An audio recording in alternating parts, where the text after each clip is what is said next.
శ్రీరస్తు శుభమస్తు అవిఘ్నమస్తు లోకా సమస్త సుఖినో భవంతః.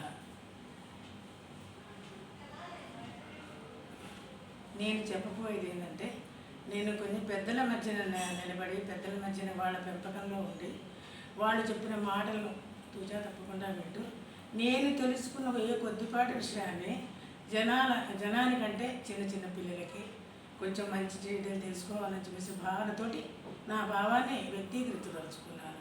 ఎలా వ్యక్తీకరించాలంటే చిన్న చిన్న పాటలు రాశాను, బుజ్జి బుజ్జి కథలు రాశాను, ఈ భగవంతుని గురించి కూడా నామస్మరణ గురించి రాశాను. ఒకటి అని కాదు, ఏదో నాకు తోచిన నా బుర్రకు వచ్చిన ఆలోచన ప్రకారం చేస్తూ ఉన్నాను. ఇది 10 మందికి ఉపయోగపడాలని నా చిన్న ఆలోచన, నా చిన్ని ఈ ప్రయాణం సక్సెస్ కావాలని, మంచిగా దీన్ని అందరూ ఆదరించాలని కోరుకుంటున్నాను. దీంతోపాటు ఈ గణేష్ ప్రార్థనతో ప్రారంభించి నాకు తోచిన 2 విషయాలు కూడా నేను మాట్లాడతాను.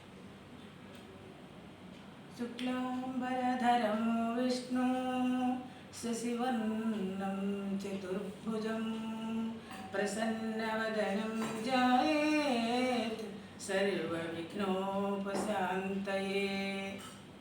అగజానన పద్మార్కం గజాననమహర్నిశం అనేకదంతం భక్తానాం ఏకదంతముపాస్మహేత్. సరస్వతి ప్రార్థన. శుక్లం బ్రహ్మ విచారసార పరమా మాన్యం జగద్వ్యాపినీం వీణా పుస్తకధారిణీం భయవదం జాడ్యాంధకారాపహం హస్తే స్ఫాటికమాలికం విదదతిం పద్మాసనే సంస్థితాం వందే వాం పరమేశ్వరీం భగవతీ బుద్ధిప్రదాం శారదాం.